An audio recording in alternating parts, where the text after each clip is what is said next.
আজকে আমি আপনাদের সাথে শেয়ার করব মুরগির মাংস রান্না। কমন একটি রান্না, কখনো মুরগির মাংস খায়নি এমন কম মানুষ আছে। তো যাওয়া যাক মূল পর্বে। হাই বন্ধুরা, অনেকদিন পর চলে এলাম আপনাদের মাঝে। আজকে চিকেন পাকাবো। তো চিকেন নিয়ে নিলাম, এখানে 500 গ্রামের মতো হবে চিকেন। কাঁচামরিচগুলো কুচিয়ে নিলাম, আর আদা বাটা, রসুন বাটা আর গরম মশলা নিয়ে নিলাম দেখো। আর পেঁয়াজগুলো কুচিয়ে নিলাম। যে যেখানে থাকো, কাছে কিংবা দূরে, সবাই ভালো থেকো, সবার জন্য দোয়া রইল। তো যাওয়া যাক মূল পর্বে। তো চুলায় কড়াইটা অলরেডি বসিয়ে দিলাম। কড়াই প্রায় গরম হয়ে আসছে। কড়াইটা গরম হয়ে এলে পর তেল যোগ করে নেব।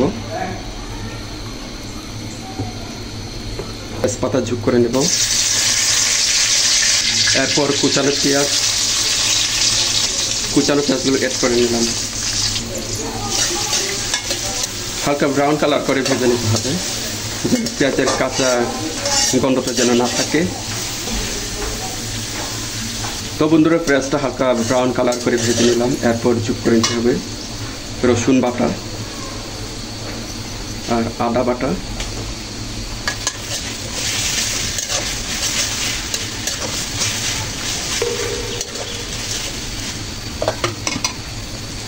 এরপর স্বাদ মতো লবণ যোগ করে নেব। লবণটা অ্যাড করে নিলাম এই কারণে যেন মশলাটা তাড়াতাড়ি নরম হয়ে আসে।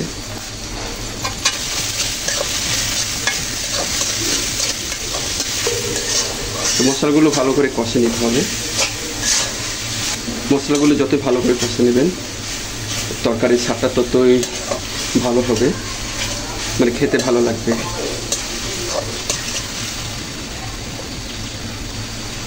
তো মশলাগুলো প্রায় কষানো হয়ে আসছে।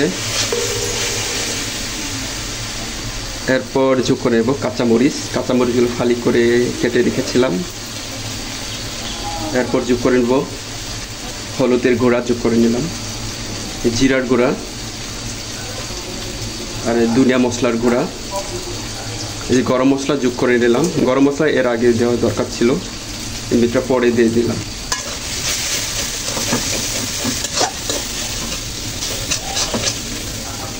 তো মশলাগুলো যেন পুড়ে না যায়, তার জন্য হালকা পানি অ্যাড করে নিলাম, এতে মশলা কষাতে অনেকটা সুবিধা হয়।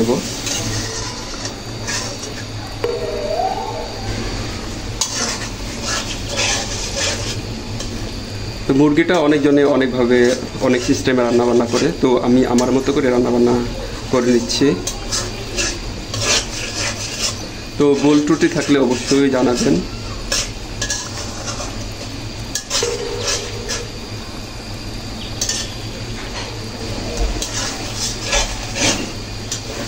তো একটু পরপর মশলাগুলো এভাবে নেড়ে ছেড়ে দিতে হবে, যেন কড়াইয়ের তলায় চট করে লেগে না যায়। আমার যে সকল ভাই ও বোনেরা যে যেখান থেকে দেখছো, দূর কিংবা কাছে, তো লাইক দিয়ে দেখে নিও। আপনার একটি লাইক আমাকে ভিডিও বানাতে উৎসাহিত করবে, আর বন্ধুদের মাঝে শেয়ার করে দিও। তো আজকের এই রেসিপিটা কেমন হয়েছে তা জানিয়ে কমেন্ট করতে একদমই ভুলো না।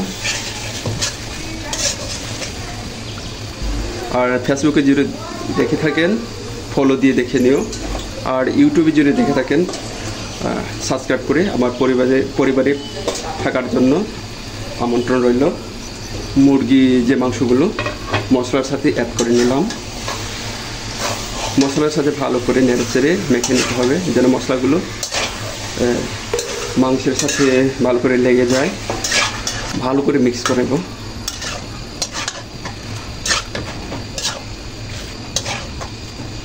আর ইতিমধ্যে যারা যারা আমার এই চ্যানেলে যুক্ত হয়ে আছেন, সবার প্রতি আমার কৃতজ্ঞ রইল। সবাই পাশে থাকবেন, কাছে থাকবেন, আমিও আছি কাছে। মশলা যে মাখানোটা একদম হয়ে গেছে। এরপর কিছু সময়ের জন্য ঢাকনা দিয়ে ঢেকে রাখবো। তো ঢাকনা দিয়ে ঢেকে রাখলাম। তো কিছু সময়ের পর আবার চলে এলাম। তো মুরগি যে মাংস থেকে পানি ঝরে আসছে, একটু পরপর এভাবে নেড়ে ছেড়ে দিতে হবে, যেন কড়াইয়ের তলায় চট করে লেগে না যায়। এদিকে লক্ষ্য রাখতে হবে। তো আমি এই যে কম আছে মাংসগুলো কষে নিচ্ছি, আবার ঢাকনা দিয়ে দেখে রাখলাম।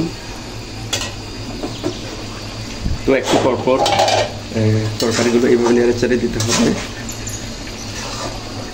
তো আমার যে সকল ভাই ও বোনেরা, আপনাদের মনে প্রশ্ন থাকতে পারে যে কেন আমি গুঁড়া মরিচ ইউজ করি না, কারণ এই কারণে আমি ইউজ করি না, আমার পরিবারে কেউ এটা পছন্দ করে না গুঁড়া মরিচটা। মূলত এই কারণে আমি গুঁড়া মরিচ কখনোই তরকারিতে ইউজ করি না। তো আপনারা চাইলে গুঁড়া মরিচ ইউজ করতে পারেন। আর কিছু সময়ের জন্য ঢাকনা দিয়ে চাপা দিয়ে রাখবো।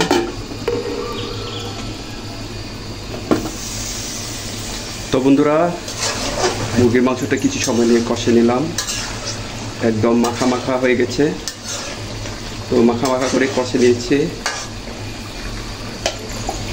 এরপর যোগ করে দেব সামান্য পরিমাণ পানি।